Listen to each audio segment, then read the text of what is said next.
My brother's success made me feel like a failure. Then my son discovered our family's secret.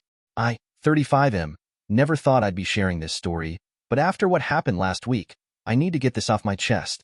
It's long, but I promise it's worth reading. Growing up, my brother was always the golden child. He graduated top of his class, got into an Ivy League school, and now runs a successful tech company in Silicon Valley. Meanwhile, I took over our family's hardware store after dropping out of community college. Don't get me wrong, I'm proud of what I've built, but standing next to my brother's achievements, it felt like picking up pennies while he was mining gold. Our parents never explicitly compared us, but you could see it in their eyes during family gatherings. The way they'd light up talking about his latest acquisition or funding round, while politely nodding when I mentioned expanding the store's inventory. My wife tried to tell me I was being too hard on myself, but the shadow of his success followed me everywhere. Every family dinner became an update on his latest triumph, a new office in Singapore, another successful round of funding, a feature in Forbes magazine. I'd sit there, pushing food around my plate, trying to muster enthusiasm while feeling like I was disappearing into the wallpaper. The hardware store isn't exactly failing. We've been in business for 30 years, serve the whole community, and make enough profit to live comfortably. I've modernized our inventory system, started an online presence, and even opened a small contractor supply division. But try explaining that to relatives who just heard about my brother's company going public. My wife has been my rock through all of this.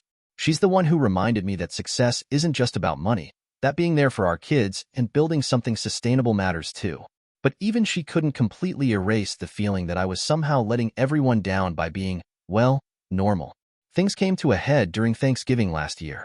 My brother flew in on his private jet, yes, really, and my 12-year-old son was absolutely starstruck.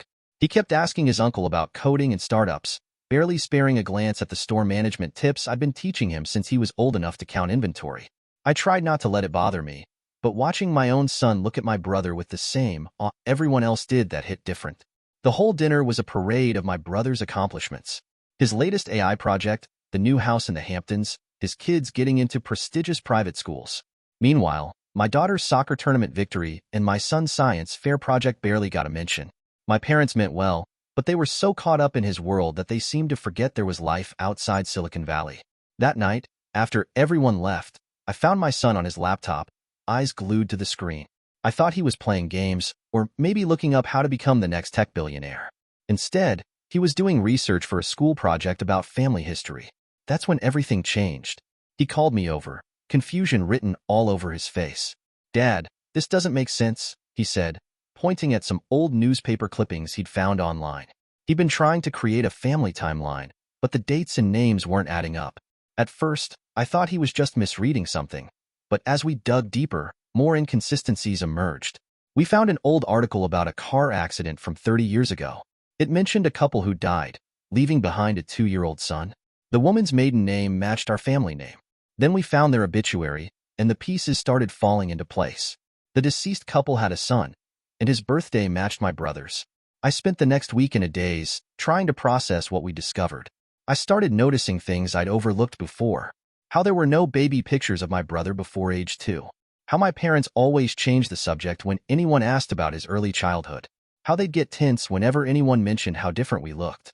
Late one night, I confronted my mother. I chose a time when Dad was away on a fishing trip. He'd never been good with emotional conversations. Mom tried to deflect at first, but when I showed her the articles, she broke down. The truth came pouring out. My brother was actually my cousin. His parents, my aunt and uncle, died in that car accident when he was 2. My parents took him in and raised us as brothers, but they never told either of us the truth. They legally adopted him, changed his last name to match ours, and decided to keep his origins a secret. But that wasn't all. The startup money he used to build his empire? It came from his biological parents' life insurance policy and inheritance, close to 7 figures that my parents had managed until he turned 18. They never told him about it, instead making it seem like his success was purely self-made. When I pressed my mother about why they kept it secret, she collapsed into tears. They wanted to protect him from the trauma of losing his parents, she said. They worried that knowing he was adopted would make him feel less part of the family. And later, when he started becoming successful, they didn't want to diminish his achievements by revealing the truth about his startup capital. "We thought we were doing the right thing," she whispered, looking smaller and older than I'd ever seen her. "We wanted both of you to feel equal, to feel like real brothers." The irony wasn't lost on me. Their attempt to create equality had achieved the opposite. By hiding the truth, they'd created a mythology around my brother's success that had haunted me my entire adult life. I spent days wrestling with what to do with this information. My wife thought he had a right to know, but worried about the fallout. My mother begged me to keep the secret, saying it would destroy our family if it came out. My son, wise beyond his years, simply asked, "Don't you think Uncle deserves to know who he really is?" After a week of sleepless nights, I finally called my brother, asked him to meet me in person, alone. He must have heard something in my voice because he canceled his meetings and flew out the next day, commercial this time, which should have been my first clue that something was already shifting. The conversation lasted hours. We met at a quiet bar outside of town, and I started from the beginning, showed him everything we'd found, watched as his expression shifted from disbelief to anger to a kind of stunned acceptance.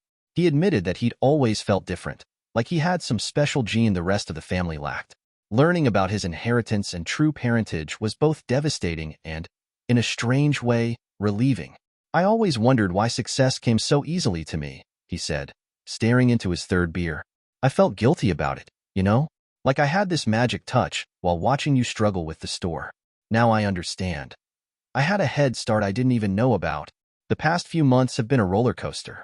My brother, or cousin, though we still call each other brothers, and I have actually grown closer. Without the pressure of living up to his natural success, I found peace with my own path. The hardware store is doing better than ever, and my son has started showing real interest in learning the business. My brother's been processing his own revelations. He started therapy to deal with the grief of losing parents he never knew he had.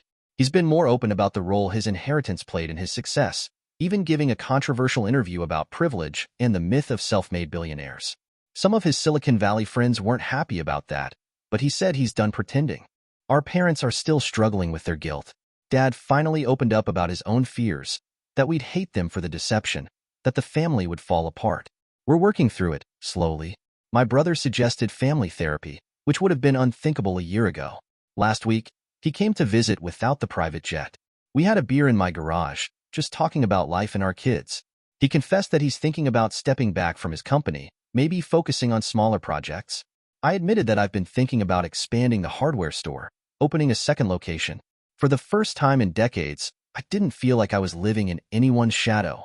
My son asked me yesterday if I regret finding out the truth. I told him no. Secrets like this have a way of poisoning everything they touch. The truth might be messy and painful, but it's better than living with the weight of unspoken lies. To anyone out there comparing themselves to their sibling's success, remember that you never know the full story. Sometimes the truth is more complicated than it appears, and sometimes finding that truth, however painful, is the key to finding peace. Edit 1. Wow, this blew up overnight. Thank you for all the support and awards. To clarify some common questions, yes, my brother/cousin and I are still close. No, I don't regret telling him the truth. And yes, the hardware store is still very much a family business. My son helps out on weekends now, and he's actually pretty good at it. Edit 2. Since many are asking, my brother did try to give me some of the inheritance money when he found out, but I declined. This isn't about money anymore. It's about finally being able to see our family clearly, without the fog of secrets and unspoken expectations. Edit 3. Please stop sending hate to my parents. They made a mistake, yes, but they really thought they were doing what was best for everyone. We're working through this as a family, and that's all that matters right now. Thank you for watching. If you enjoyed this story, please hit that subscribe button. Don't forget to give it a thumbs up and share it with friends or family who might enjoy it too. Your support means a lot.